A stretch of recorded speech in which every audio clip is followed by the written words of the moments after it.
Deep King Daniel. Hey everyone, big news! I know I've been gone for some time, but I just wanna let you guys know that I've finished writing for our survival campaign. Character building time. Hey, just so you all don't make any mistakes, this campaign starts at level 1. Keeping Camerons on, by the way. At everyone. Almost forgot, we're not going to be doing starting gold. We're actually going to be doing starting silver. Pray to your god if you want. They cannot save you. Hey everybody, Earth Leaf Blast here, welcome to another DnDMemes video. Today is the day we finally take down my arch enemy SkyDieRay. Anyway, how are you guys doing? Hope you're having a wonderful day today. Before jumping into the video, I want to quickly kindly ask you if you want to take a second to smash the like button. Takes a moment, helps out a lot and I appreciate it, so thanks so much for that. And yeah, with that being said, I hope you enjoyed the video. Autumn damage. DM. As you leave the Feywild's field of summer grass, the season changes. Welcome to autumn. You each take, looks innocently at the bard. Bard screams at the DM.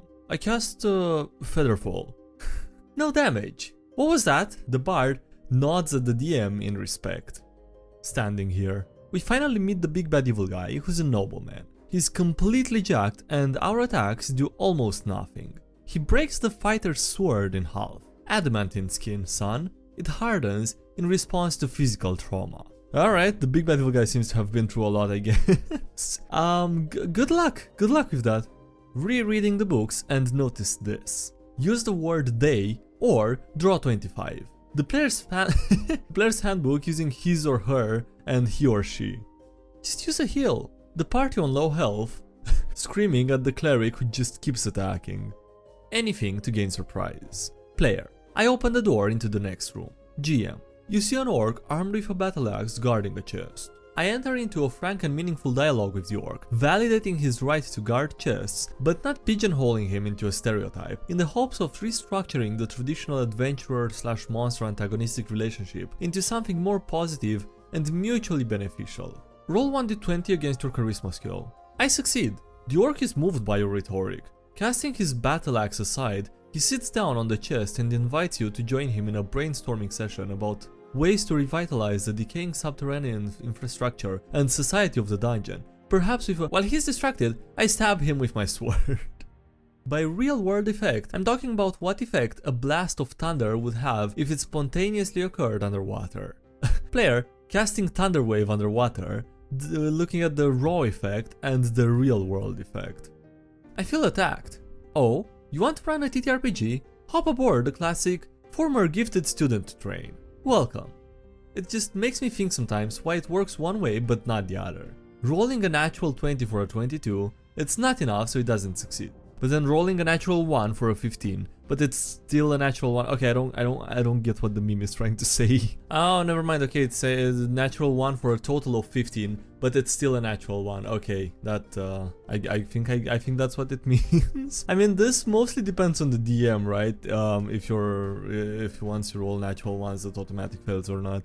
It's like a clickbait article. The post. My level 1 party killed a red dragon. The DM's comment, 50 lines long, where he explains how he ignored every single rule in the book. I am losing my mind. When the rest of the party agrees to quote-unquote abstract the dungeon crawl so they can roleplay more. Internal screaming. I want to do 4 things. We want the game to be like Critical Role, says the party. Okay, campaign 1 episode 27. Not like that. The party gets mad, yeah. DM. But you need— without me— you, take your inspiration. The last rust monster corrodes the paladin's plate armor into useless dust, says the DM. I cast Fabricate on the rust to make new plate armor around the paladin, says the artificer. What do you mean? I always had a wife and kids. After investigating the city's overpopulation problem for days, you and your 17 other party members find the culprit hiding poorly in the crowded streets. The true Hydra. What might the other Avengers be in D&D? I'd put Thor as a Storm Herald barbarian, if it was any good. When you ask your player why they're playing an armorer artificer who flavors all their spells as functions of the armor, I am Iron Man. That face when your friend leaves the game after 5 years of playing 5th edition and loving it because Pathfinder is so much better. Too easy, too hard, less railroading, more direction, too few encounters, too much roleplay, perfect, and then proceeds to leave the game. I hate D&D 5th edition. Really thinking about leaving the group. Me, ready to play D&D with my pals as both a DM and a player, and me, a year later, ending up as the butt of all of our jokes and not enjoying the game as much. Okay, This was a way more dramatic and sad meme than I expected it to be. Suddenly Innistrad. The only correct decision is to spread the curse of lycanthropy to everyone in society. What? Lycanthropes are inherently immune to non-magical, non-silvered weapons. This means that as the curse spreads, murder and accidental death from violence would go down. The curse wouldn't be stigmatized and society's ethics would shift so that lycanthropes wouldn't actually be considered evil simply because they have uncontrollable violent impulses. Jesse, what the hell are you talking about? Proof that AI can't take my job. Hi, I'm running a game of 5th edition Dungeons & Dragons. I need a cryptic riddle that has the answer come. Could you generate one for me? I'm sorry, but I cannot generate a riddle with an answer that contains offensive or explicit language. It goes against OpenAI's policies to create content that is inappropriate or offensive. Yep, all the proof we needed that human DMs are better. Book smarts versus street smarts. Math class in middle school be like, is this a triangle? Asks Int. Yes, says Wisdom. How do you know? What? Prove it's a triangle. You can look at it. What do you mean prove it's a triangle? Just look at it. It's been a while. I'm proud of us. Thank you for not starting a week-long debate on the sub for a while now. I know that took restraint. I mean, there kind of was the OGL thing at the end where people couldn't agree if they want to forgive or not Wizards of the Coast, right? And also the debate about whether they should boycott the movie or not. I don't know, I feel like there's been debates actually, just trying to throw them under the rug. No, for real, where did they go? Me, when I play a cleric like an MMO healer. I was new. Where's spell slots? Remember, raw curse items only lock on attune. That's a nice curse sword you got there. Would be a shame if I completely refused to attune to it and only use it to bypass resistances. Obviously, every other game is just a cheap knockoff of Monopoly anyway. How it feels when a GM wants to try other systems and players refuse. Clue, the classic detective game. Game host. Hey, after a few years of playing the same game, I thought we could try Clue next week. Player 1. No, let's just play a murder mystery in Monopoly. Haven't you seen all the different branded versions? SpongeBob, Star Trek, Fortnite, you can do anything in Monopoly. Player 2. Hey, I can't believe you wanna quit Monopoly. Get that Clue off my face. Monopoly for life. I mean, okay, I'm not sure this is quite the same thing, but alright. They didn't even have the courtesy to extort the villages afterwards. When the table agrees to run an evil campaign, but the players keep on being super nice to everyone and they save the village. Why is no one being evil? I specifically requested it. The one time a table wants to be evil or agrees to be evil intentionally, then they don't do it, okay? I'm just gonna assume they were trolling you and they did this on purpose. Adventure ends. Burn the book. D&D and Pathfinder players. The books are so expensive. Morkborg players. Do I want to know more context? I don't think I do, actually. No, I don't think I do. Okay, it's not that bad, actually. It's written in the rules of the game, actually, to burn the book at the end of an adventure. Alright. Caves can be fun sometimes. Devilsight Warlock. Wait, I can explain. Drow. You're getting 120 feet of dark vision for free. I only have it at the cost of sunlight sensitivity. Kobold. You're getting 120 feet of dark vision. I only get 60. Human. Where the f is everybody? Just use a torch, Jesus. Could you not? I just got my scales manicured. Rizala the Ancient. The new player attacking a dragon on site and the very patient bronze dragon who wants to help the party. And before you ask, yes, I know some real fungi can do this. Ooh, I'll look into Spores Druid for mushroom vibes. And then there's goddamn necromancy. What would a crit sound like? Wacky minor magic item idea. Gauntlets of onomatopoeias. Wow, what an edgy class. Blood Hunter players, when you tell them that you don't allow Blood Hunter because it's a homebrew class, and that regardless of what class they choose, you don't run your game just like Matt Mercer does. Help! Our DM has gone mad with power. I know that you see this. Deep King Daniel. Hey everyone, big news! I know I've been gone for some time, but I just wanna let you guys know that I've finished writing for our survival campaign. Character building time. Hey, just so you all don't make any mistakes, this campaign starts at level 1. Keep encumbrance on, by the way. At everyone. Almost forgot, we're not going to be doing starting gold. We're actually going to be doing starting silver. Pray to your god if you want. They cannot save you. Okay, that escalated quickly. That went from bad to horrible really fast. Or, I don't know, confusing but probably gonna be horrible. My friend's character for a one-shot.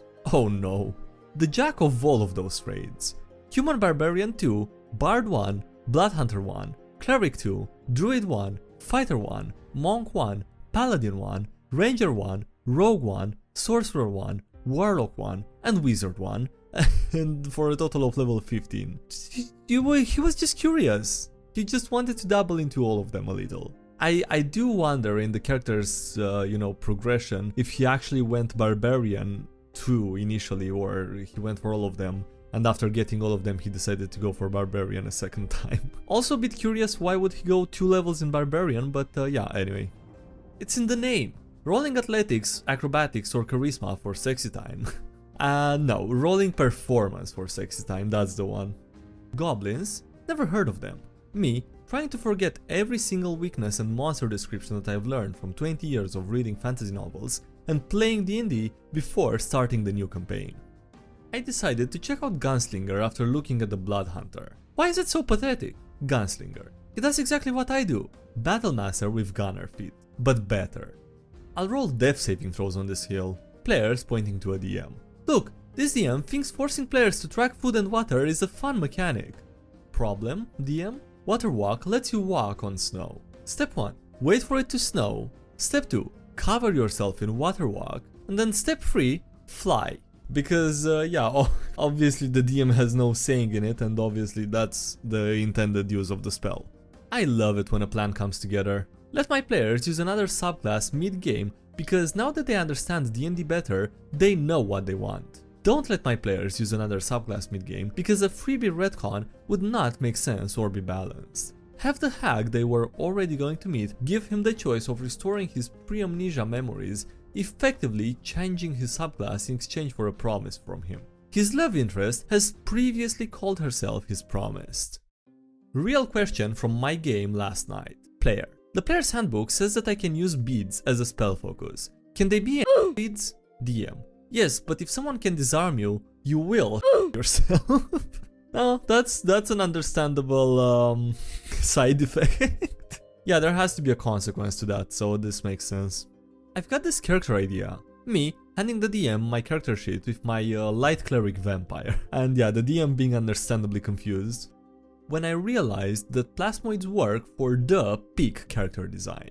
Plasmoids can stiffen the outer layers of their bodies to maintain a human-like shape, so they can wear clothing and accessories. Wait, what would a fully clothed plasmoid even look like?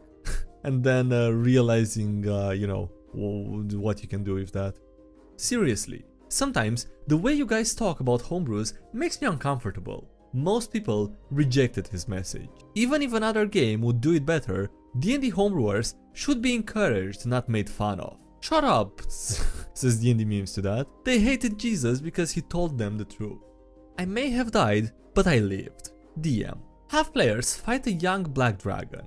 Prepare an epic battle. The wizard polymorphs it into a crab. He buries it in a pit using mold earth, suffocating it with literal tons of dirt. Have it bite him to death and then make its mother the next threat. That's yeah, that's one way to handle that situation, I guess. Alright, on that note, that's gonna be it for today's video, so thanks for watching, hope you enjoyed. Don't forget to leave a like if you didn't already. Also, thanks to everyone supporting the channel on Patreon, as well as YouTubers, a lot of thanks so much for those. Links for if you connect to them, all these links to the social media, Discord, tab, and else. And yeah, that's it. Thanks for watching, I'll see you next time. Bye.